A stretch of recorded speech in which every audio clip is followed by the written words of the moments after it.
Patient কালকে ওটি হয়েছে, প্রথমবার হাঁটছে, কোনো ব্যথা নেই। কাল 5টায়, মানে 24 ঘন্টার আগে হাঁটছে। এখন বাজে কটা? 5টাও বাজেনি।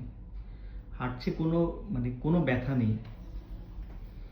যতটা শুনেছিলাম যে ফার্স্ট হাঁটাতেই যেটা হয়েছে সেটা হচ্ছে যে আমি নার্সটা এত কি বলবো, নিজে কি ভাবছে, আমাকে ধরে নিয়ে বলছি আপনি ছেড়ে দিন, আমি একা একা উঠবো হাঁটবো। আমি বলছি না মাথা ঘুরে যেতে পারে।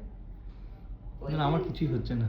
না, যখন উঠেছি তখন হালকা একটুখানি ডিজি ফিল ছিল, মাথাটা হালকা একটু ঘুরেছে। বাট যেটা যত ভিডিও, হাজার কয়েকখানা বোধহয় ভিডিও দেখেছি যেখানে সবাই বলেছে ফার্স্ট হাঁটাটা ইজ রিয়েলি আ টাস্ক, ওরকম মনে হচ্ছে না।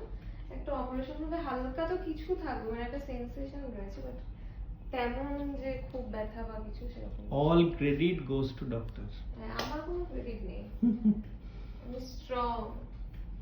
না, ডাক্তার খুব ভালো, খুবই ভালো। অবশ্যই প্রত্যেকটা প্রবলেম মন দিয়ে শোনেন এবং তার সলিউশন দেন। এবং অ্যাজ সাচ যে পোস্ট অপারেশন যে ব্যথাটা থাকে, যেটার জন্য বারবার করে পেইন কিলার বা অ্যান্টিবায়োটিক বা ইনজেকশন যাই দিতে হোক, আমার সেটাও ছিল না।